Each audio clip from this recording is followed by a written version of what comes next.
तो फ्रेंड्स, आज के वीडियो में हम लोग बात करने वाले हैं पेपर जॉइंट और स्पेसर जॉइंट के डिफरेंसेस के बारे में। जब आप साइट पे काम करवाते हो तो आपको पता ही होगा कि टाइल्स को लगाते वक्त हम लोग दो टाइप का जॉइंट यूज करते हैं, पहला पेपर जॉइंट और दूसरा स्पेसर जॉइंट। तो इसके बारे में डिटेल में मैं आपको बताऊंगा कि इस दोनों में ज्यादा अच्छा कौन है, ज्यादा खराब कौन है, किसके एडवांटेजेस ज्यादा है, किसके डिसएडवांटेजेस ज्यादा है, दोनों को कंपैरिजन करके, ताकि आप सही चुनाव कर सको अपने घर को बनाने के लिए। अगर अपना घर बनाते हो तो आपको कौन सा करवाना चाहिए, कौन सा नहीं करवाना चाहिए, इस वीडियो को देखने के बाद आपका सारा कॉन्सेप्ट क्लियर हो जाएगा। इससे पहले मैंने पेपर जॉइंट और स्पेशल जॉइंट पर इंडिविजुअल वीडियो बनाया था डिटेल में, वो भी आप जाकर देख सकते हो। उससे क्या होगा कि आपका इंडिविजुअली आपका सारा कॉन्सेप्ट क्लियर हो जाएगा, क्योंकि उस वीडियो को मैंने डिटेल में बनाया था। ठीक है, तो चलिए अब चलते हैं इस वीडियो की तरफ, आगे बढ़ते हैं। तो वीडियो स्टार्ट करने से पहले एक छोटा सा रिक्वेस्ट है, अगर वीडियो पसंद है आप लोग को तो प्लीज शेयर कीजिएगा। और एक बात मैं बताना चाहूंगा, जब भी आप मेरा कोई भी वीडियो देखो तो उसके डिस्क्रिप्शन में जरूर जाना, वहां पे मैं बहुत सारा इंपॉर्टेंट वीडियो का लिंक डाल देता हूं जो आप लोग के द्वारा बहुत ज्यादा पसंद किए रहते हैं, लाखों लाखों में व्यूज रहता है। मतलब आप लोग बहुत ज्यादा पसंद किए उस चीजों को, अच्छा कंटेंट है उसमें, तो मैं चाहता हूं आप लोग भी उस चीज को देखो। सारा आपको डिस्क्रिप्शन में लिंक मिल जाएगा। जैसे इस वीडियो को देखिए, डिफरेंस बिटवीन है ना पेपर जॉइंट और स्पेशल जॉइंट के बीच में, इसी तरीके का बहुत सारा डिफरेंस बिटवीन बोल के मैंने वीडियो बनाया है, सारा आपको मिल जाएगा। जैसे डिफरेंस बिटवीन लिंटल बीम और Ben beam, difference between ban beam and lintel, difference between tiles and marble, बहुत सारे डिफरेंसेस आपको देखने को मिल जाएंगे, प्लम्बिंग से लेके स्ट्रक्चरल से लेके बहुत कुछ। तो वो सब जाकर देखिएगा, आपके लिए ही फायदा होगा। तो चलिए आज का जो टॉपिक है उसको लेकर हम लोग स्टार्ट करते हैं। तो सबसे पहले हम लोग जान लेते हैं कि पेपर जॉइंट क्या होता है। पेपर जॉइंट होता है आपका जब भी आप दो टाइल्स को चिपका के लगाते हो, बीच में कोई भी जॉइंट मतलब आप इस एक्स्ट्रा मतलब नहीं छोड़ रहे हो। एक टाइल्स ऐसे आया, एक टाइल्स आके ऐसे चिपका के लगा दिए, जब चिपका के लगा दिए तो बीच में एक पतला सा लाइन टाइप का जो जॉइंट बनता है ना, उसी जॉइंट को बोला जाता है पेपर जॉइंट। समझ में आ गया? अब बात करते हैं हम लोग स्पेसर जॉइंट किसको बोलते हैं। तो साइड पे जब आप लोग काम करवाए होंगे तो आप देखे होंगे कि कभी कभी हम लोग क्या करते हैं ना, दो टाइल्स के बीच में स्पेसर बार यूज करते हैं। स्पेसर बार क्यों यूज करते हैं? दो टाइल्स के बीच में गैप मेंटेन करने के लिए। 5 mm हो गया, 6 mm हो गया, 7 mm हो गया, जिस टाइप का स्पेसर बार आता है उस टाइप का स्पेस मेंटेन करने के लिए हम लोग स्पेसर बार यूज करते हैं। तो जब भी हम लोग दो टाइल्स के बीच में एक स्पेस मेंटेन कर रहे हैं ना, उसको बोला जाता है स्पेसर जॉइंट। तो पेपर जॉइंट और स्पेसर जॉइंट किसको बोलते हैं आप लोग समझ में आ गया। चलिए आगे बढ़ते हैं। नेक्स्ट जो डिफरेंस है यहाँ पे वो है स्पेसर बार, एक में लगता है एक में नहीं लगता है। जैसे पेपर जॉइंट हो गया ना, वो तो दोनों में चिपका के लगा दिए, तो कोई बीच में कोई मीडियम नहीं है, कोई स्पेसर बार यूज नहीं हो रहा है। लेकिन स्पेसर जॉइंट में हम लोग स्पेसर बार डाल के ही वो स्पेस को मेंटेन करते हैं। तो पेपर जॉइंट में हमारा कोई स्पेसर बार यूज नहीं हो रहा है और स्पेसर जॉइंट में हमारा स्पेसर बार यूज होता है। बहुत जन के मन में ये क्वेश्चन आ रहा होगा कि स्पेसर बार सर होता क्या है। स्पेसर बार एक्चुअली में प्लस टाइप का बना हुआ रहता है, प्लास्टिक का प्लस टाइप का भी आता है और टी टाइप में भी बना हुआ रहता है, टी टाइप में या कभी प्लस टाइप में भी रहता है। ठीक है, उसको क्या करते हैं, एक टाइल्स को लगाने के बाद और एक टाइल्स जब हम लोग फिक्स करते जाते हैं ना, तो हम लोग क्या करते हैं बीच में स्पेसर बार डाल देते हैं, एक बैरियर डाल देते हैं कि टाइल्स मेरा उससे ज्यादा उधर जाए ही नहीं। अगर वो स्पेसर बार मेरा 5 mm का है तो 5 mm का गैप को मेंटेन हो जाएगा इस एंड में भी और टाइल्स के उस एंड में भी। तो क्या होगा कि यूनिफॉर्म एक गैप मेंटेन हो जाएगा ना, उसी तरीके से वो देखने में भी अच्छा लगता है। तो एक में स्पेसर बार लग रहा है, एक में नहीं लग रहा है।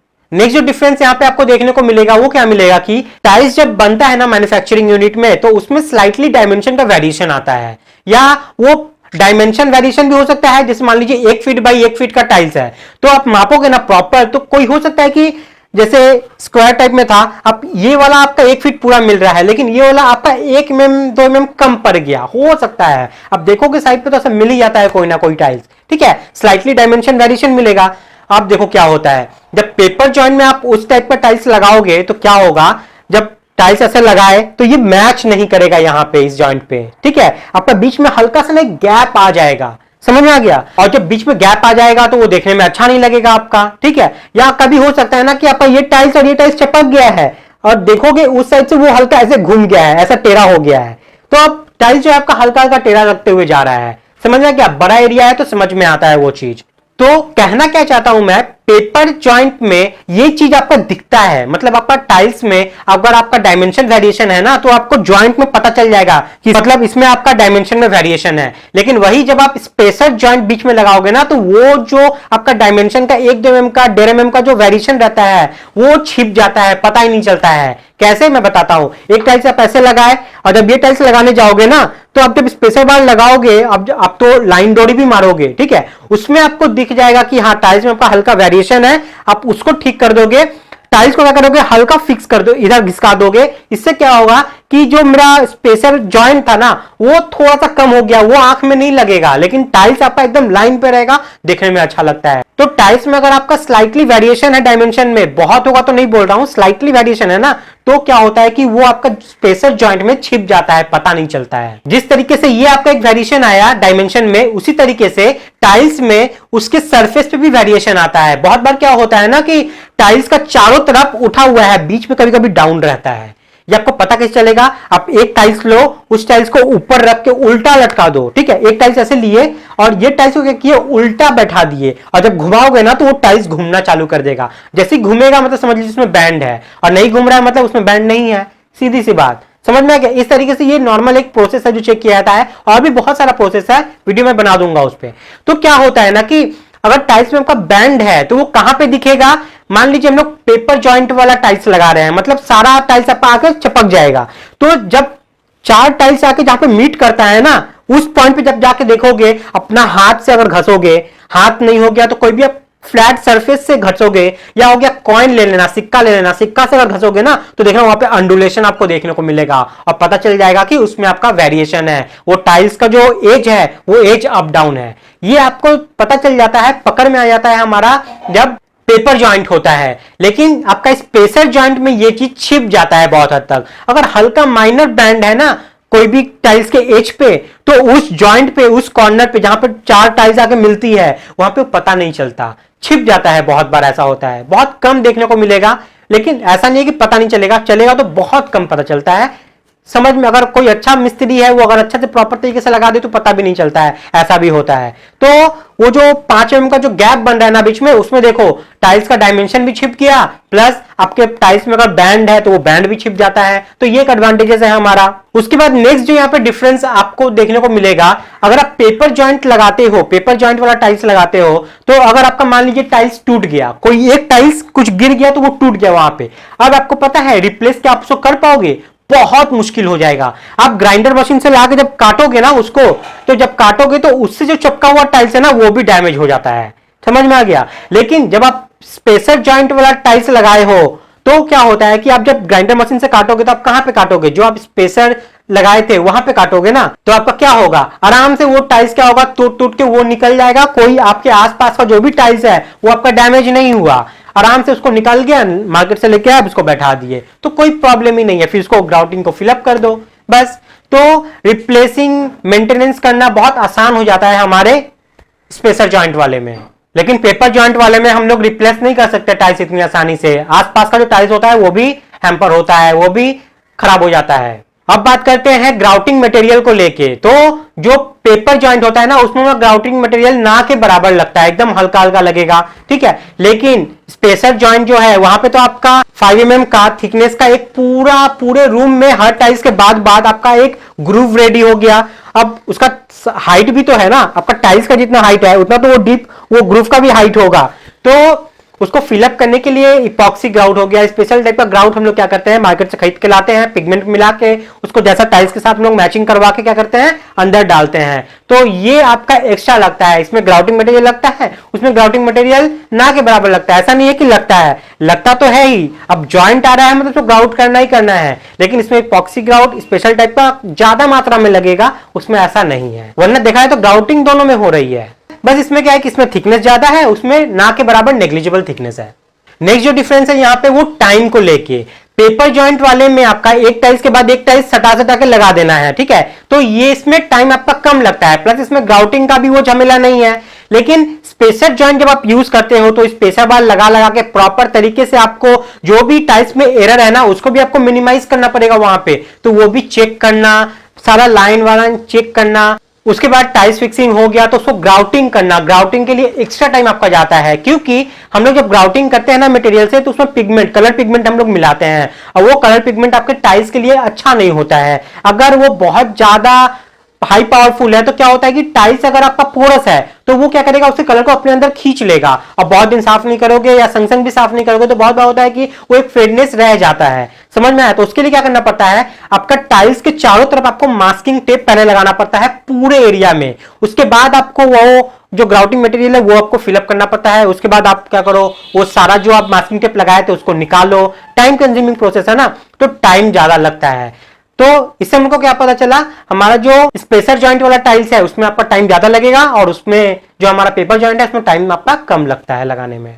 अब बात करते हैं कॉस्ट को लेके। तो जाहिर सी बात है, हमारा जो स्पेसर जॉइंट वाला टाइल्स है उसमें कॉस्ट ज्यादा लगेगा। एक तो मास्किंग टेप का कॉस्ट बढ़ गया, प्लस स्पेसर जॉइंट देने के लिए स्पेसर बार आपका लग रहा है उसका कॉस्ट बढ़ गया, आपका स्पेशल टाइप का इपॉक्सी ग्राउट वो सब लग रहा है, मटेरियल लग रहा है, पिगमेंट लग रहा है, वो सब का कॉस्ट बढ़ गया। प्लस उसको करने के लिए आपका एक्स्ट्रा लेबर लग रहा है। समझ में आ गया? एक्स्ट्रा लेबर लग रहा है, उसका कॉस्ट बढ़ गया। प्लस आपका यहाँ पे हाईली स्किल्ड लेबर लगता है इसको लगाने के लिए, उसका कॉस्ट बढ़ गया। तो देखा जाए एक तरीके से तो ज्यादा कॉस्ट आपका लगता है हमारा स्पेसर जॉइंट वाले टाइल्स में और पेपर जॉइंट वाले में कम लगता है उस कंपैरिजन में, क्योंकि अपना तो स्पेसर बार लगना है, हमारा ग्राउटिंग मटेरियल का क्वांटिटी वहां पे कम है, साथ में उसमें जो हम लोग का मेसन लगता है ना वो उतना ज्यादा स्किल नहीं भी होगा तो चलेगा हमारा। ठीक है, ये भी एक डिफरेंस है यहाँ पे कि हमारा पेपर जॉइंट वाले में जो मेसन लगेगा वो उतना ज्यादा स्किल नहीं होगा तो भी चलेगा उसका, लेकिन आपका स्पेशल जॉइंट वाले में जो आपका मेसन जिससे आप काम कराओगे जिस मिस्त्री से, वो हाईली स्किल्ड वाला होना चाहिए, वरना वो काम को गड़बड़ कर देगा। तो मेसन वाला एक डिफरेंस हो गया। साथ में आप कॉस्ट को लेके भी मैंने आपको बताया कि स्पेशल जॉइंट वाले में आपका कॉस्ट ज्यादा लगता है।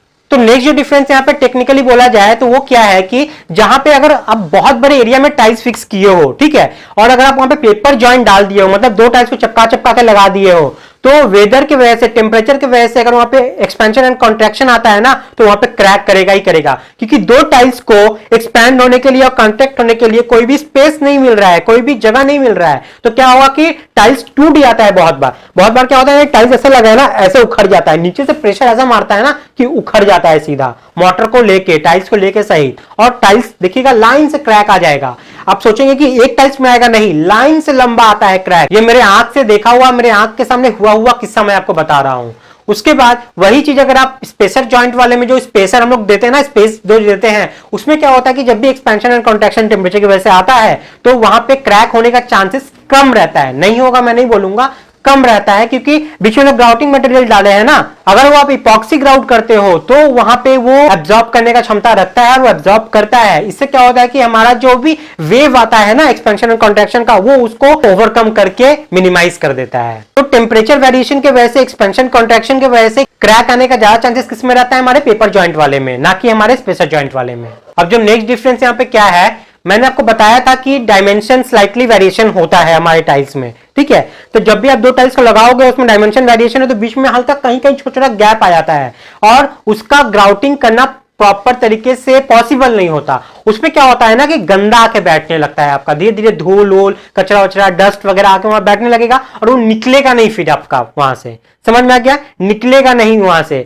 और बहुत बार क्या होता है, इसी वजह से वहां पे वो देखने में अच्छा नहीं लगता है। तो ये एक खामी है आपका पेपर जॉइंट वाले में। लेकिन वही बात करें हम लोग अगर स्पेशल जॉइंट में, तो वहां पे तो बीच में लोग ग्राउटिंग मटेरियल से क्या कर रहे हैं, इपॉक्सी ग्राउट हो गया, बहुत तरह का ग्राउट होता है, वो सारा ग्राउट लोग करके क्या करते हैं, उस गैप को फिलअप कर देते हैं जहां पे गंदा बैठने का चांसेस ही नहीं है। लेकिन आपको रेगुलर साफ करते रहना पड़ेगा। अगर वही चीज आपका बाहर है, आउटडोर में आपका किया हुआ है, तो क्या होता है ना कि उस लाइन में आपका कीचड़ इचड़ या सैवला उवला हो गया, फंगस वंगस होकर बैठने लगता है, तो वहां पे स्लिपरी बनता है और वहां पे गंदा जमना चालू हो जाता है, जो देखने में अच्छा नहीं लगता। तो मेंटेनेंस तो करना होगा, उसका मेंटेनेंस आपका ज्यादा पड़ेगा। और एक छोटा सा डिफरेंस मैं आपको यहाँ पे ऐड करना चाहूंगा जो कि जनरली नेग्लिजिबल होता है। वो क्या है कि पेपर जॉइंट वाले में आपका टाइल्स का कंजम्पशन होता है वो ज्यादा होता है, ठीक है। ये नेग्लिजिबल होता है मैं मान रहा हूं, बट होता है, ठीक है। आपका जितना रूम है पूरा टोटल उतना टाइल्स लगना है। लेकिन अगर मान लीजिए जहां पे आप स्पेसर जॉइंट डालते हो तो जितना का गैप है उतना उतना आपका टाइल्स क्या हो रहा है कि कम लगने वाला है, ठीक है। अगर बहुत बड़ा है ना तो वहां पे वो थोड़ा सा अंतर पैदा करता है, वरना ऐसा कुछ है नहीं।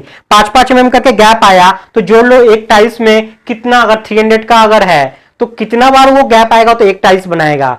फिर भी है तो, क्योंकि स्पेसर वाले में आपका बीच बीच में गैप आ रहा है ना, वो गैप मिला के कहीं ना कहीं जाके एक टाइल्स आपका बनता है, तो वो एक टाइल्स आपका सेव हो रहा है थॉरोली एक लाइन में, एक डायरेक्शन में भी वाई डायरेक्शन में भी। तो देखा जाए तो टाइल्स का जो कंजम्पशन है वो स्पेसर जॉइंट वाले में आपका कम होता है। उसके बाद मैं अगर बात करूं यहाँ पे एस्थेटिक व्यू की, जो कि सबसे बड़ा पॉइंट है यहाँ पे, एक्चुअली में आपको चाहिए क्या, जो भी आप करवा रहे हो भैया दिखने में अच्छा होना चाहिए। तो जो मुझे अच्छा लगता है, मेरा पर्सनल जो ओपिनियन है ना, मुझे अच्छा लगता है जो स्पेसर जॉइंट डाल के बनाते हैं ना, वो मुझे अच्छा लगता है। लेकिन बेडरूम के अंदर कोई करवाना उसको नहीं चाहेगा। खुले एरिया में, आउटडोर एरिया में है, या आपका कम्युनिटी हॉल हो गया, ये सब जगह में है तो अच्छा है, क्योंकि दिखने में बहुत अच्छा लगता है। और इसका लेकिन एक ही खामी है कि इसका मेंटेनेंस बहुत ज्यादा है ग्राउटिंग पार्ट को लेके। जनरली लोग बेडरूम में क्या करते हैं कि इसको मेंटेनेंस बार बार करना पॉसिबल नहीं होता, तो बेडरूम में हम लोग क्या करते हैं ना कि पेपर जॉइंट वाला लगवाते हैं। लेकिन कम्युनिटी हॉल हो गया, जहां पे पार्टी वार्टी होने वाला है, ठीक है, कोई हॉल हो गया, कोई बैंकेट हॉल हो गया, या कोई भी ओपन एरिया है,